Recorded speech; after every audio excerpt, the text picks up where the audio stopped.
On the air everywhere, this is New England Broadcasting.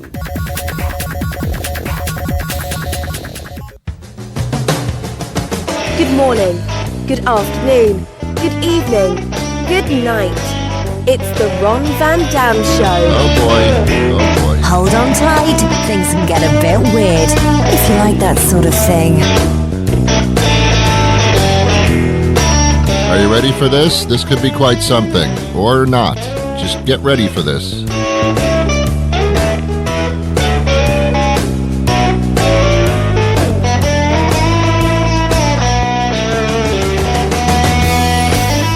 Well, welcome to the program. This is the Ron Van Dam Show. We do this every single weekday. If this is your first time, let me point out the exits.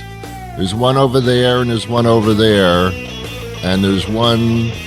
Nope, that one's blocked. You can't go out that one.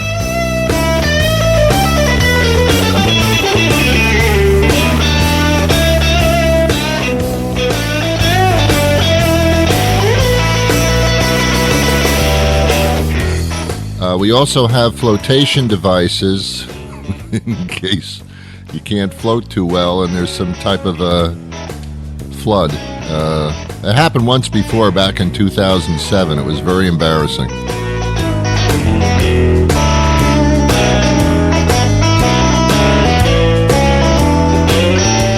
right, that's enough. That'll be enough. That'll be quite enough. Thank you very much. That'll be enough. All right, here's the way this works. You have to be quiet, and I will do the talking. It's kind of like you're a passenger in the car, okay? And I will take care of everything else. I will drive.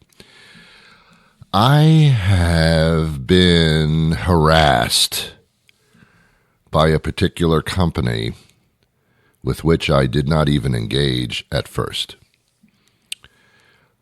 As a holiday gift last year, remember last year? That was the one that was before this one. As a holiday gift, a well-meaning gift for sure, I was given a subscription thing to Ancestry.com. I've talked about this before. It's getting worse. Ancestry.com is this website where they tell you what your family tree is, who your relatives were, the very thing that I try to escape on a daily basis. So what you do is you spit into this little container, which I have no trouble doing. If anybody asks me to spit, I will spit on command. If a dentist asks me to spit, I shall spit. If I go to the doctor and they're doing like some type of test and they ask me to urinate into a cup, I shall urinate. I have no problems with that. I am a likely happy donor. So I spit into this little container and I send it to this self-addressed box. I put it in the box and I send it off in the post office. And the post office is basically transporting my spit to Ancestry.com. Did you ever go to the post office and the postal person behind the desk says, is there anything hazardous, liquid, or explosive in this package? The response is, no, it's just my spit. I don't think that's on the list of hazardous things, although, my God, it should be. So I send it off, and I don't think a thing about it. It's out of sight, out of mind. I spit into a cup. Have a nice day. This is not going to disrupt my life. I'm not going to talk about it day in, day out like I just did. Done, finished. About 2.5 weeks later, by the way, I have to register my spit online. Never thought I'd have to do that in my lifetime. Register my spit online. But I did at the Ancestry.com website, because this is how they respond to you, you see. So 2.5 weeks later, I'm going through my emails, and I get an email from Ancestry.com. Whoa, this might be interesting. Find out what my ancestor chart is like, huh? This is going to change my life. Not. So it says, Ron, They call me Ron. They somehow know who I am from my spit. They say, Ron, first of all, nice specimen of spit. Some of the finest spit we've ever received at Ancestry.com. I made that up. I just wish they would have said that, but I made that part up. That says, we have successfully looked into your past, and we suggest you don't have a future. They didn't say that either. I also made that part up. What they did say was, Ron, you are 80% European and 20% stupid. I don't remember what the other 20 was, but I'm 80% European. And have a nice day. And at the bottom, I can find out more if I'd like by paying money. Well, I didn't pay money to begin with. It was a gift. This is about as far as I'm going to go with you. This was just not my idea. It's not my idea to do this. So I was a little pissed because I was talking to other people and they find out like they're 30% Italian, 30% Irish. By the way, everybody is 30% Irish, no matter who you are. Even if you come from Africa, you are 30% Irish. I don't know how that happens, but these Irish, they just like proliferate all over the place. Must have been hotel rooms or something, but there's a little Irish in everybody, as they say. Anyway, they have specific countries. Mine is 80% European. What's up with that? Did you decide not to try real hard with me? We don't want to break it down to the individual countries in Europe. That would cost more money. So I'm 80% European. You know what? Oddly enough, this has not changed my life whatsoever. If you meet me for the first time, I will not shake your hand and say, hi, I'm Ron. I'm 80% European. It doesn't make any difference. When I meet somebody from Europe, I don't hug them and say, you're my bro. I'm also from Europe. It's just stupid. It's just plain stupid.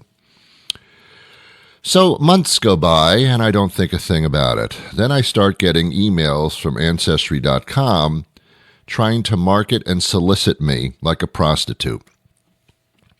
Ron, would you like to find out what your family tree is like? That's just another $150. Martha in Seattle, Washington, found out that her great-great-great-great-great-grandfather was George Washington's general assistant. Ooh, okay. And what does that have to do with me? I'm just 80% European. I mean, what do you want from me? I don't understand how people can get so excited about something in their past that has nothing to do with them whatsoever. Nothing to do with you. So you're connected to somebody who used to assist George Washington. What's supposed to happen now? Are you special? Do you walk around like a little taller? I was connected with George Washington. That's dumb. That's just dumb. If anybody came up to me and said, hi, my name is George, and that George is not by coincidence my great-great-great-great-great-great-great-great-great-grandfather assisted George Washington. Oh. Do you mind if I just leave your presence for a while? Because you're weird. Don't define yourself by something that happened in your tree in the past. Through Ancestry, you can also find out who your lost cousins are. I have cousins that I want to lose. Do you have a service for that? What if I paid you like an extra $300 and you could wipe these people away from my tree? How about that? How about doing some tree trimming services here? How about cutting off a couple of branches from my tree? Is that possible? What humors me the most, really, is when people who believe in heaven say that someday they're going to go to heaven and they're going to be with their family. And my immediate thought is that hell or is that heaven? Wait a minute now. A lot of members of your family, I don't think you want to really be with. They just showed up for Thanksgiving. You couldn't wait till they left. Now you want to spend eternity with them? That's a tough one to swallow. I was watching a show yesterday called The View. Good show. It's a good show. I do this thing in the morning. You know, my job is in the morning, so I have nothing left to do for the rest of the day, so I watch a little bit of television during the daytime hours. I'm watching a show called The View, and Whoopi Goldberg is a host that show, sort of. It's like 5 women, and they're actually very intelligent, and it's a very good show. But Whoopi is like the head of the thing, and she says that Eddie Money passed away recently, by the way. I don't know if you know that. And the lead singer of the Cars, I can't remember his name. I just know he's the lead singer of the Cars. And Whoopi was saying, you know, all these great musicians have gone to heaven. And the great thing is, I know that when I die and go to heaven, there'll be some great music up there. I said to myself, Whoopi, that's a weird thing to say.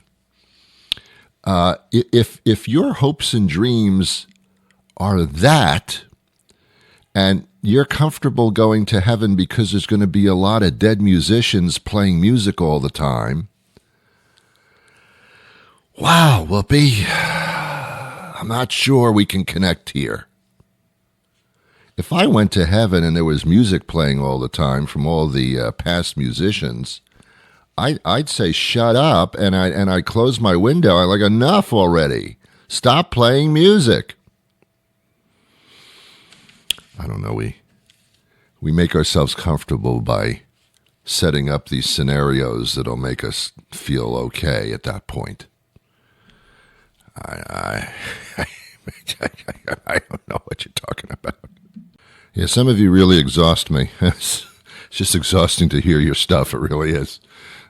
It's a lot. It's a lot to take in.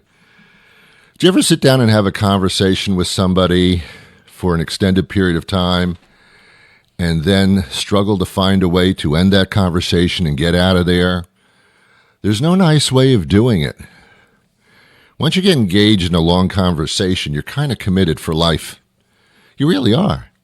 There's no way to gracefully bow out of it without making the other person think, what? Well, you don't want to talk to me anymore? No, it's just I don't want to talk to you forever. It's just too much. We're done. When did this end? That's why I suggest that there be certain rules involved in social situations where conversations can really not go any longer than 4 minutes. After 4 minutes, you have to renew the agreement that you want to continue this. Otherwise, it just ends, period. Oh, yeah, I have a lot of rules. I've talked about this before on the show, and I don't think I'm weird, really, although I am 80% European, which is weird. When I have a party, I have parties every once in a while. Yeah, I do socialize every once in a while. But they have to be structured, you see. They have to be on my terms. So I have a party, and I put on the invitation, party tonight, or party, whatever the date is. Party starts at 7 o'clock, ends at 10:30. And sometimes I'll even underline the ends at 10:30. Now, many people may find that to be odd because a lot of people just like the party go on forever. I'm not in that particular camp, you see. We're not on the same page with that. Even if I'm having a great time, let's end it on a high note. That's what Seinfeld did. That show was on the air for like 10 years, and they decided we're like high in the ratings. Let's end it while we're like on top. And it worked. Whereas other shows end it because the ratings are bad and they get canceled. What a horrible way to end something. What a horrible run that is. I got canceled. I got fired. I should have stopped while I was ahead and moved on to something else. That's the way I feel about parties. This is a nice party. Let's just agree with that. Now get out of here. Oh, yeah. Oh, there's no question about it. Everything should run on a schedule like that, dependent on the person who's running the thing. I do believe in that. You probably don't. Maybe it's my age. Maybe it's my age. Maybe I'm getting older and my stamina is not as great. That I look forward to resting a lot.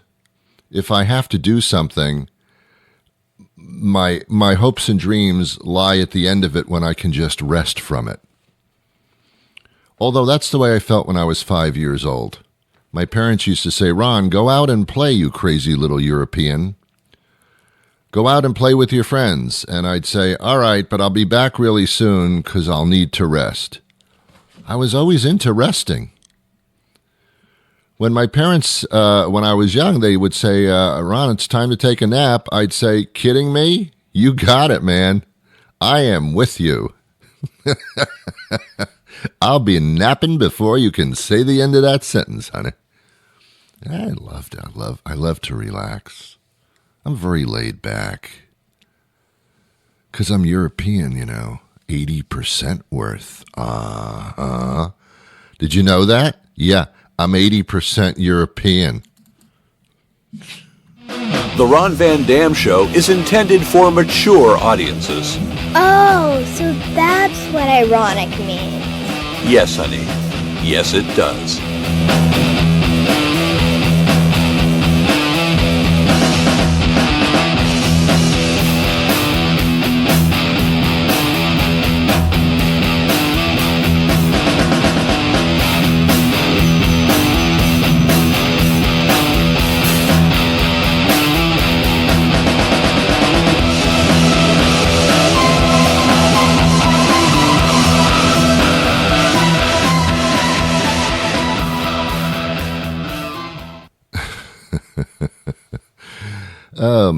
Oh my God. We have a great guest coming up rather shortly in the program. Not that the guest is short, but it's a short amount of time until the guest does show up.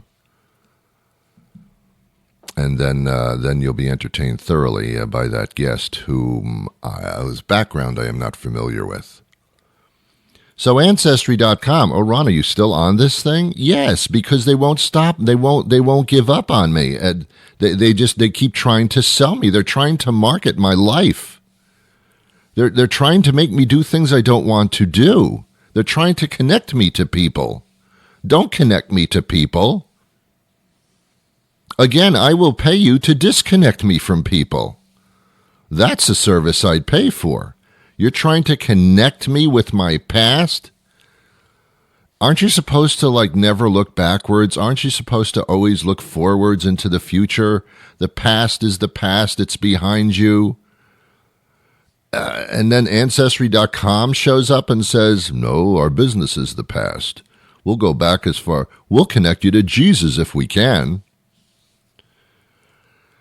That would have been interesting. Ron, you're 80% European, and also you walked with Jesus through the desert. I didn't. No, your great great great great great great great great great great great great great great greats great great great great great great great great great great great grandmother on your father's great great great great great side of great great great great great walked in the desert with Jesus. Can you prove that? No, but we do know you're 80% European. Okay, this makes sense. Are you the sort of person who feels vicarious excitement at the prospect of a robust discount? Then you need to pay us a visit at Jerome Cherrington's Emporium of Preposterous Values. Each and every day, our standard pricing model is an absolute affront to common retailing practices and could indeed be seen as an indication of mental instability. Consider, if you will, a 24-pack of your favorite coffee pods, if one happens to drink such a thing, a mere $2.99. Is that sensible in the least? No, I tell you, it is not. And what of this? Common T-shirts with witty sayings upon them, suitable for men, women, and children, depending upon how you've raised them, 10 for $6. This is uncanny pricing that quite simply flies in the face of all possible reason, and the only explanation for this behavior on my part is that I am not sane, frankly. Do not take my word for it. Instead, find your way here to Jerome Cherrington's Emporium of Preposterous Values, just off the motorway and beyond the roundabout, where our everyday retailing decisions are simply unnatural.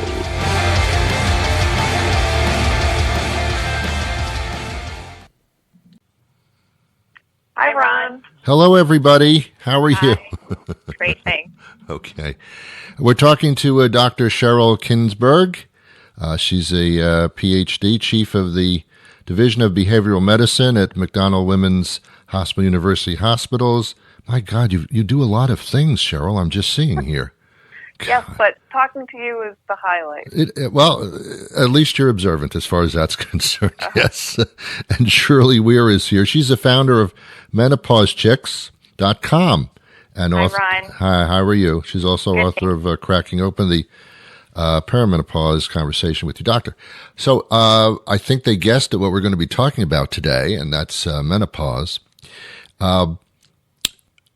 Is this like a special month for it?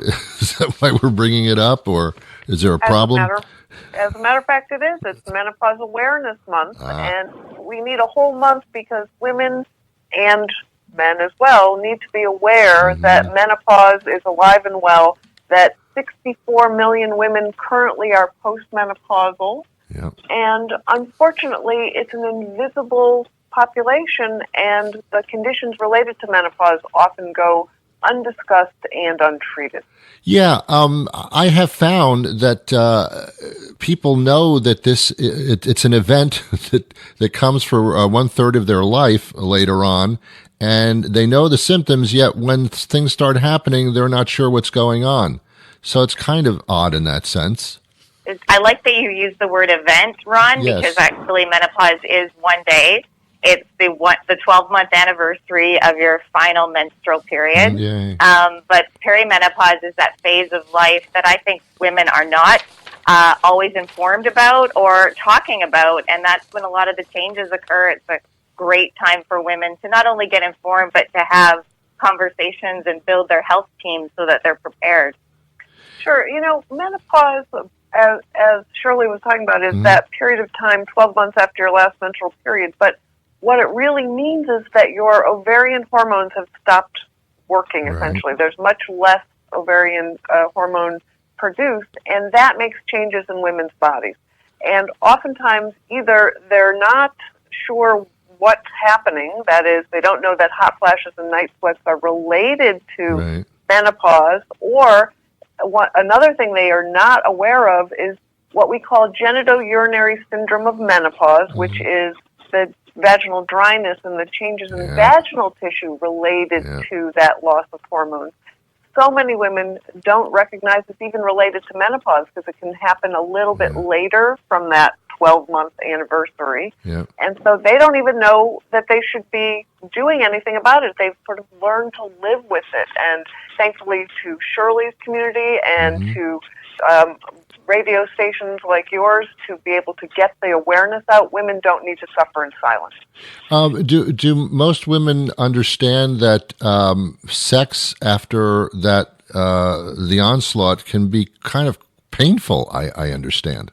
Well, it can be painful, and here's one myth, that women of a certain age, women at menopause and beyond, no longer want to be sexual, and the truth is that most women actually do want to be sexual, and it is the pain with, we call it dyspareunia, the pain due to vaginal dryness and the tissue thinning. It's not even just dryness, the tissue itself becomes thin and more stretched out, and or the vagina actually narrows to make penetrative sex very uncomfortable. And it's such a shame because that, of all things, is something that we can easily treat. We have local hormone products that will restore the tissue, and it is safe and effective and very easy to use, and women should be going to their healthcare provider and asking for it if their clinician has not talked to them about it yet. It's an interesting sexual conversation because women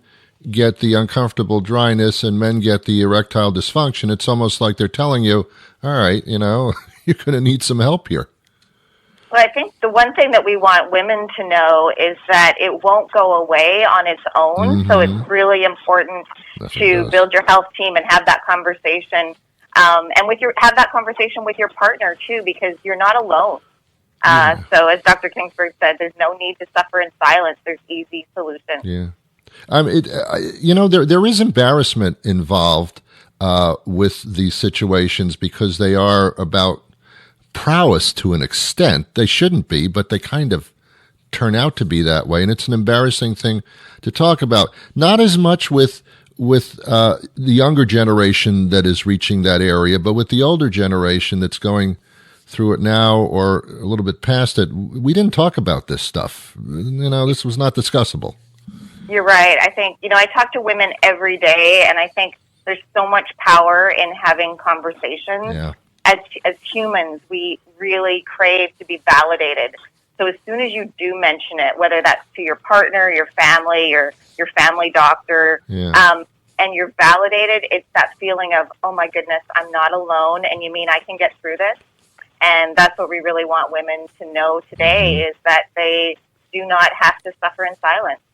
And Ron, you're absolutely correct that the older generation has been embarrassed about talking about sex. Right. But I have to tell you, even the younger ones and younger clinicians really are not really trained to talk about sex. They can talk about all kinds of other medical problems, but asking about sexual function is often not something that clinicians are comfortable with.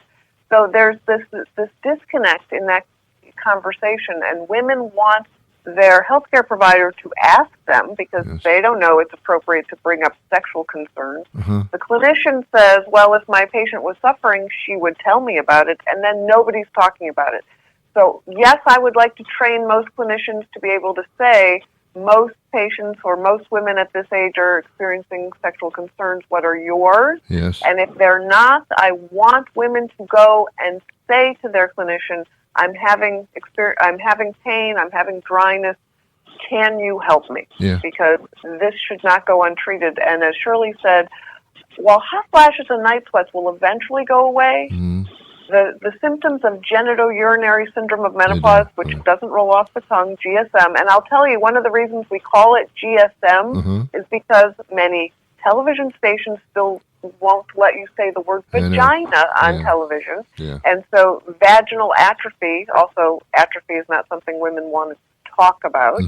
The language has been concerning. So GSM really gets to the issue that, by the way, it's not just vaginal dryness, but urinary symptoms that can also happen. So women who are having leaking or urinary tract infections, they don't know it's related to menopause and that they can get it treated. Yeah. So the message is, go talk to your clinician. This is not something you need to suffer with. We can treat it so effectively. The first thing that people do now is they go to the internet and they try to get a consensus from various opinions on websites.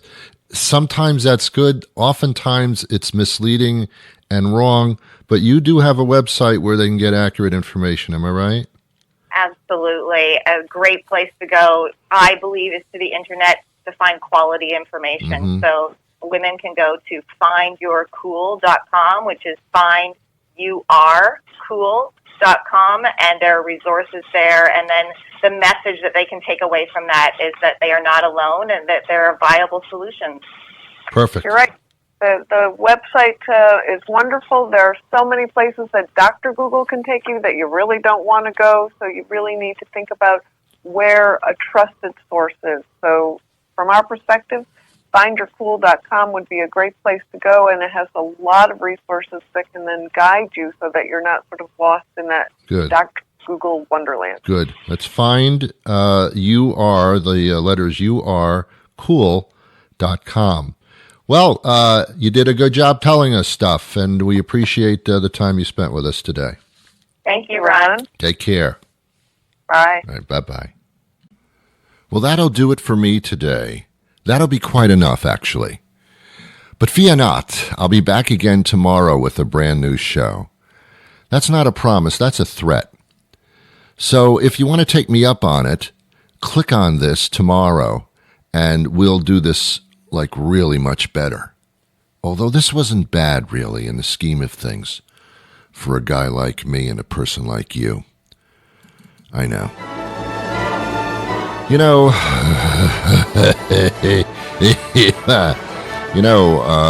Your day is what you make of it. So put in your head that you're going to make this a great day. I wish you peace.